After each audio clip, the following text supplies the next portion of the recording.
After years of being criticised for failing to protect civilians, UN troops in the war-torn Democratic Republic of Congo are now being allowed to go on the offensive. Led by a former Brazilian commando, the force's intervention brigade has already helped the government defeat M23 rebels. Now they're targeting other armed militias. But can they really bring peace to this troubled country?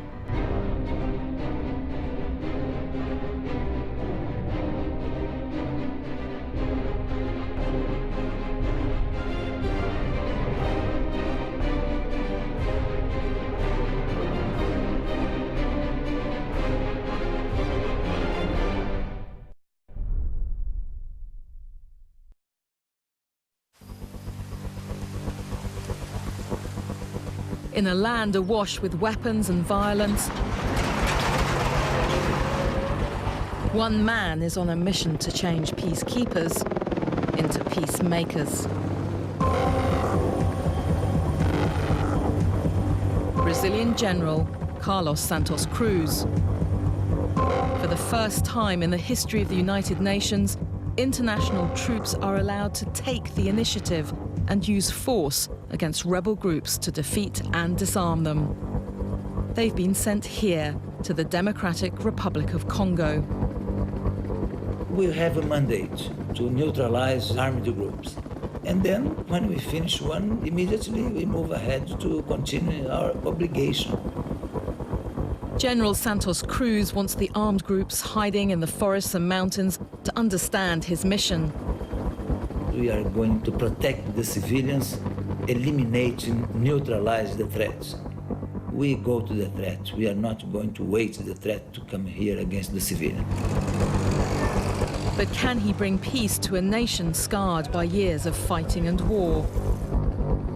We need to promote the human rights even by force. That's our role here, to bring peace even by force if needed. He doesn't underestimate the task ahead. He knows the stakes are high. One mistake in one shot, kill or you injure the wrong person, that's the risk. The success to this disaster, you have a very thin line.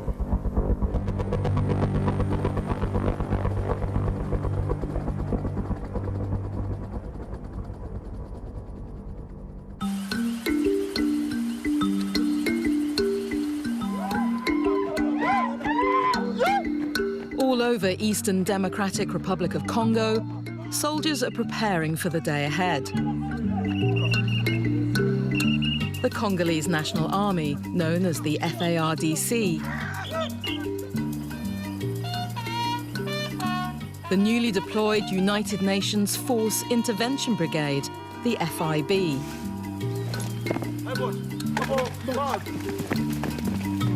And General Carlos Santos Cruz, a 62-year-old commando from Brazil.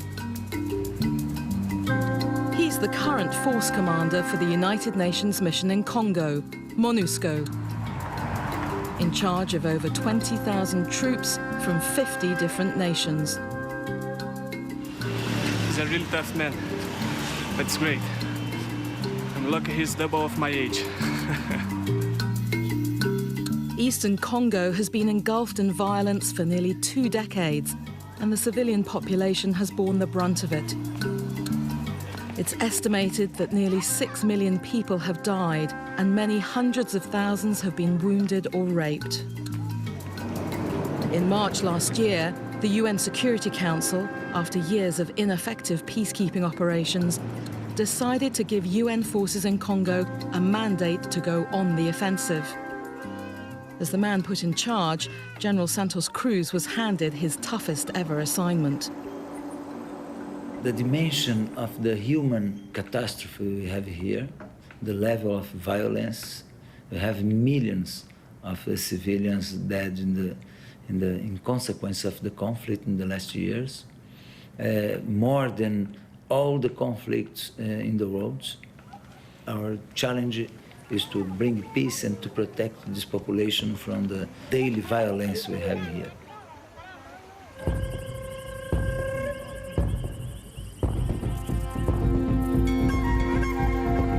Military operations are now in progress all over Eastern Congo to to take on and defeat the many armed groups.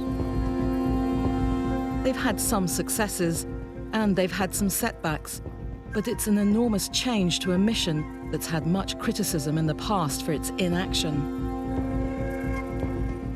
The UN came in DRC in 1999, but within more than a decade, there was no change.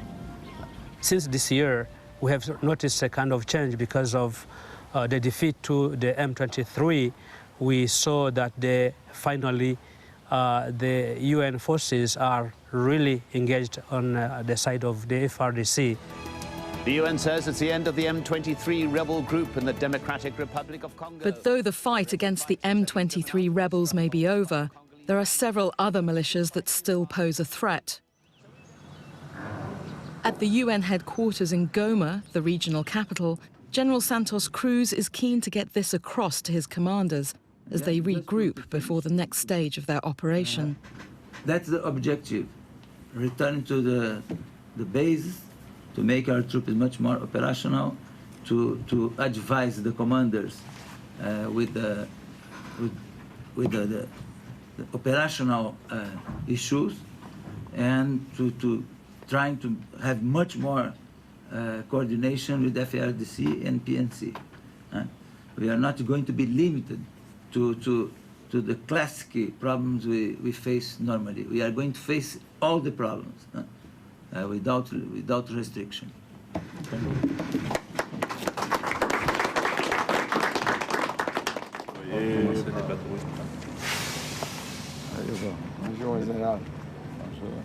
The new mandate means that the UN is working very closely with the Congolese army.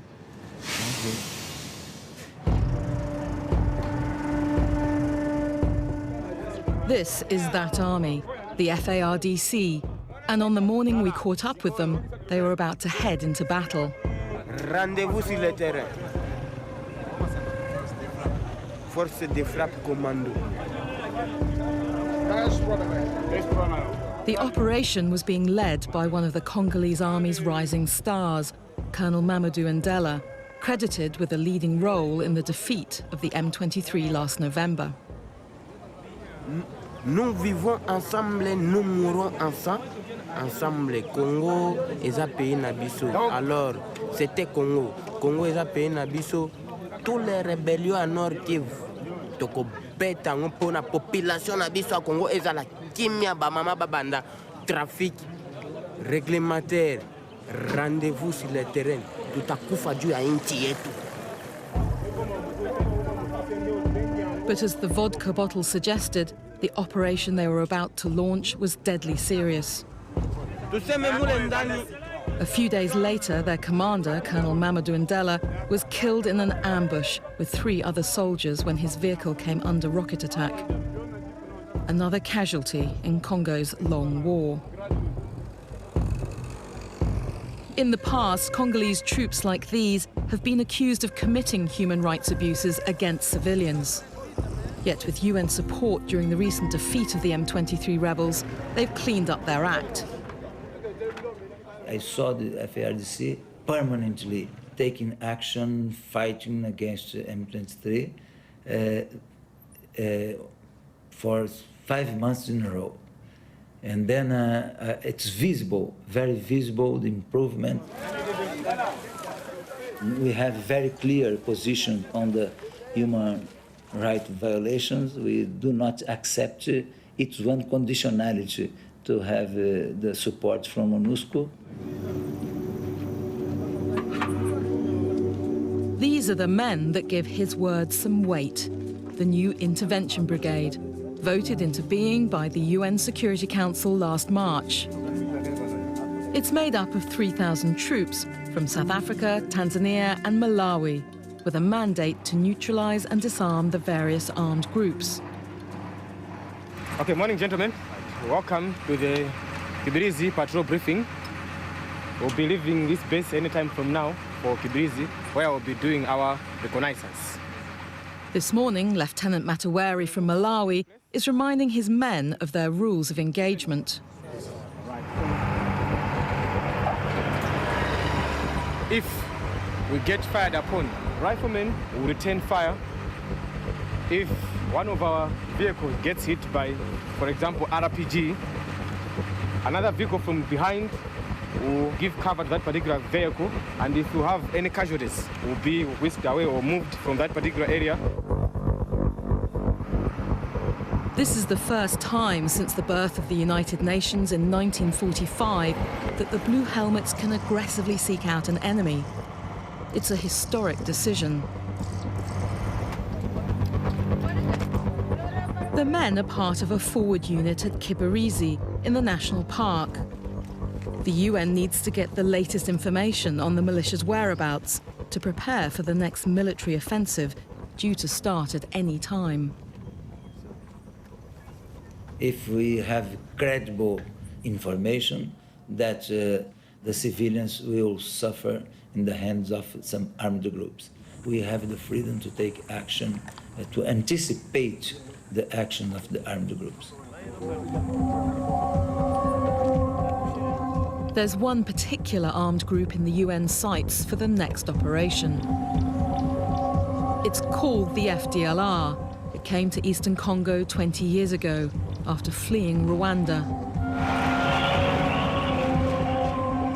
Its founders are accused of taking part in the mass killings of nearly 1 million people, the genocide in Rwanda of 1994. They've been attacking villages ever since. It seems they're close by. Mnasema ambazo mnajua kwa FDLR inapatikana labda sehemu hii? Hapana, hakuna grupu ya mengine, ni FDLR tu, mabiko na kikundi mbili. Barudi na bafoka. Hapa mbele yangu position mbili, foka na rudi. Na ingine force ya bumoya nyuma yangu. Apepre mirangi. Akse mirangi. Tuko na FDLR mbele na nyuma. Sisi tuko hapa. After 2 decades, the rebel militia has put down roots in the region. Many local people married into the FDLR and had families together. Si ule ba FDLR bashagawia hapa sana. Mashamba za maraia ziko mopori kwenye FDLR zinadhibiti. Ni kusema wanakutanana. Ile ni mambo ya raia na FDLR. The soldiers have had a successful meeting, and Captain Jakame has gathered information useful for the next military operation. They have given us about 3 positions where, or locations where FDLR is found in the area. Every armed group knows that anytime now they will be disarmed forcibly. That's why we are busy, gathering intelligence so that we can carry out our operations in a thorough manner. General Santos Cruz recognizes that this new ability to act must be treated with respect if the mission is to succeed. Freedom means you need to have as well a responsibility with the human rights, responsibility with the mandate, with the rules of engagement, with the international and humanitarian law. It's a lesson he's learned the hard way. Previous engagements for the UN have included heading up a force that disarmed dangerous criminal gangs in Haiti. I do my job based on some principles. We need to give initiative to our troops, to our staff. We need to be focused on our mandate and the rules of engagement. The motivation we have here is a psychological motivation. We do things for the people only. We fight for them. Today, the general wants to see the results of a recent intervention brigade operation.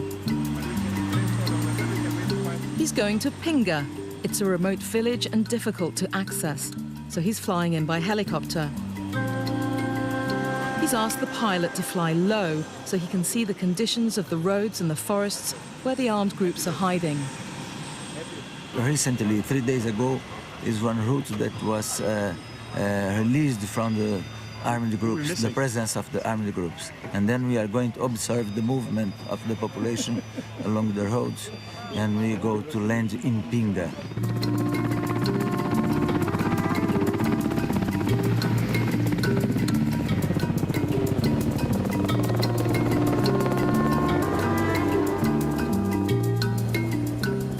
Days ago, we occupied Pinga, and all the armed groups, they were defeated and fled the area. And then the population is returning. We estimate that about 2,000 families will return to Pinga.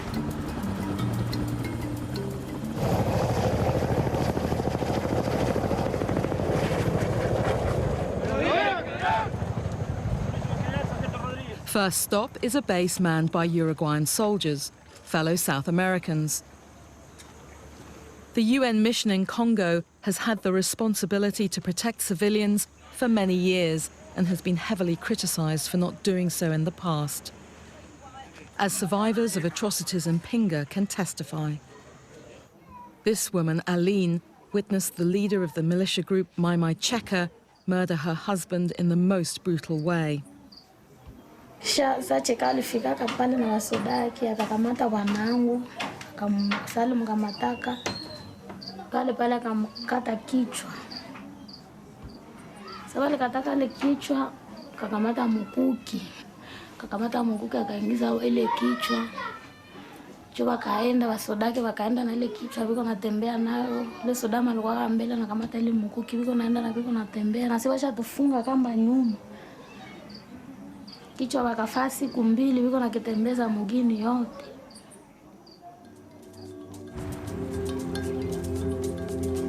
Here we have a long list of human rights violations. We have more than 300 cases of rapes, looting the house all the time. The population, 50% of the population abandoned the houses. At the hospital, Kabuya is recovering from being raped. She also witnessed the atrocities of Cheka and his men.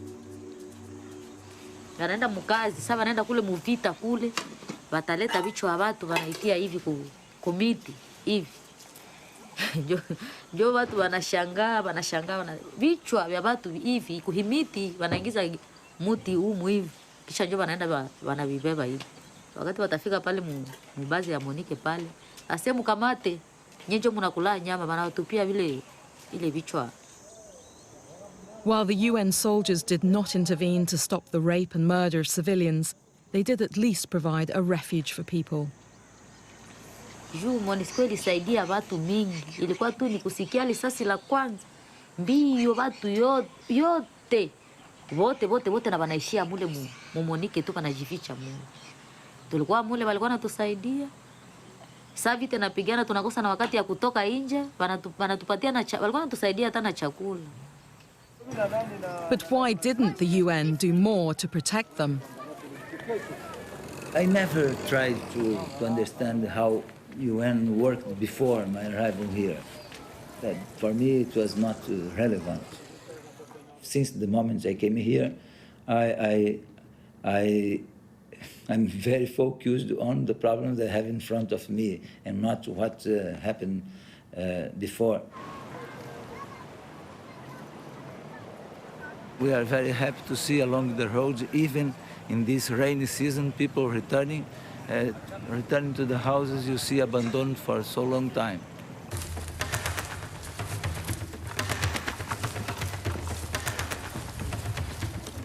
This is 29 off. 2% over.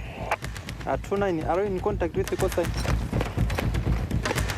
We just received information this morning that one of the armed group leader is hiding in the locality of this village over there. So we have been tasked to deploy and capture him. This is an exercise to ready the troops. The UN Security Council created the Intervention Brigade for a trial one-year period. The experiment seems to have worked so far, but not without cost. To date, 3 blue helmets have been killed in action. Yet can the UN alone bring peace to this country? We need to have much more like the presence of the states It's a military action, police action, state authority, and development. We need to have a combination. Only the force is not the solution. You need to have in parallel development and state authority, or the problem will restart at some point.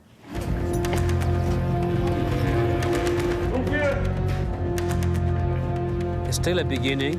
That's why we think that the government of DRC should also snatch this opportunity now to train their troops and try to build its security sector so that this can be a lasting solution. Otherwise, it will be the same situation after 3 years, 4 years, 5 years after the FIB or MONUSCO has gone.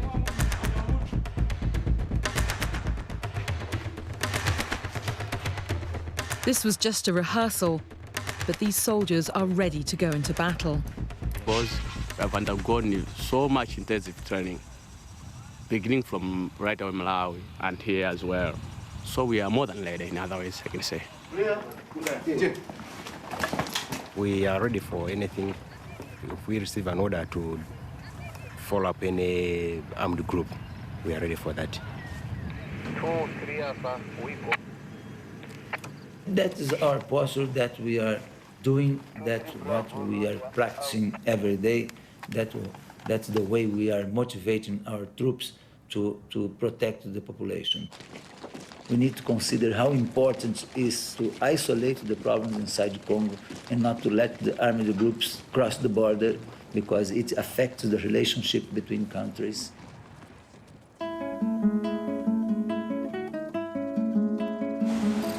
In this part of eastern Congo, there are still thought to be 30 or more militia groups, some of them from neighbouring Rwanda and Uganda, who terrorise the local population. The UN is using both carrot and stick in their battle to bring peace here. Before the FIB started fighting, they spent about 2 months calling for rebels to come and to surrender. And they made a campaign of calling all these rebels to surrender, and so this they can avoid the worst.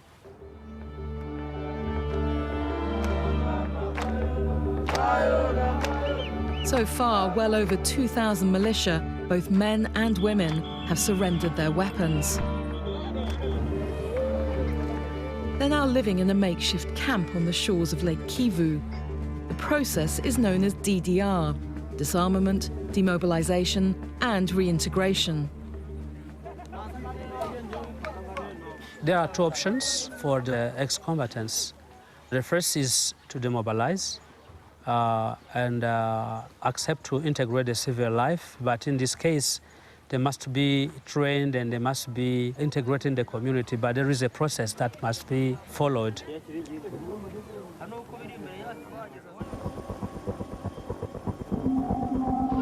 Back in his helicopter, General Santos Cruz is keeping a close eye on what happens next. And he's called up the latest technology to help him. For the first time, the peacekeepers here are deploying unarmed surveillance drones to monitor rebel activity near the borders with Rwanda and Uganda. It's another sign that the UN is taking its role here seriously. But already halfway through his own 1-year appointment, the general knows that whatever progress towards peace his forces made, those gains are still very precarious. When I leave DRC, I want to have the feeling that I helped to create a better situation, if not a better life, at least a better situation. But we need to work very hard to continue with the same level of results. Because if we rest a little, we are going to fail.